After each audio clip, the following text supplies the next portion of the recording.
News 28 मराठीमध्ये आपले स्वागत आहे। आजच्या मोठ्या बातम्यांबद्दल बोलूया। कृषी महाविद्यालय खंडाळा येथील कृषी कन्यांचे सवंदगाव येथे आगमन। वसंतराव नाईक मराठवाडा कृषी विद्यापीठ संलग्न कृषी महाविद्यालय खंडाळा अंतर्गत राबविण्यात येणाऱ्या ग्रामीण जनजागृती व कृषी कार्यानुभव कार्यक्रमांतर्गत कृषी कन्यांनी विद्यार्थ्यांना ग्रामीण भागातील कृषी व्यवस्था, शेतकऱ्यांच्या समस्या तसेच ग्रामीण जीवनाचा प्रत्यक्ष अनुभव मिळावा या उद्देशाने या कार्यक्रमाचे आयोजन करण्यात आले होते।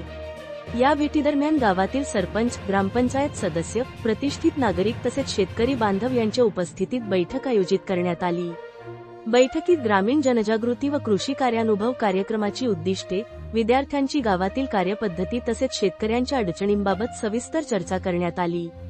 तसेच ग्रामीण भागातील शेती पद्धती, प्रमुख पिके, सिंचन व्यवस्था आणि शेतकऱ्यांसमोरील विविध समस्यांचा अभ्यास करणार आहेत।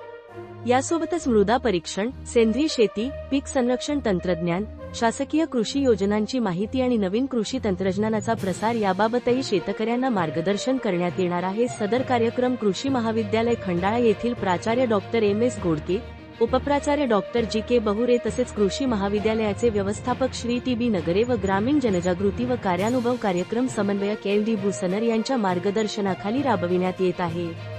या कार्यक्रमात सहभागी कृषिकन्या Pagare A B., Pardeshi I J, Varne A B., Shejwalkar T V., Dabhade R B., Bhopale P S., Suryavanshi S D., Shah यने, खंबाईत आर.पी. आदी उपस्थित होते। इंडिया न्यूज 28 वैजापूर तालुका प्रतिनिधी अनिल सूर्यवंशीची रिपोर्ट।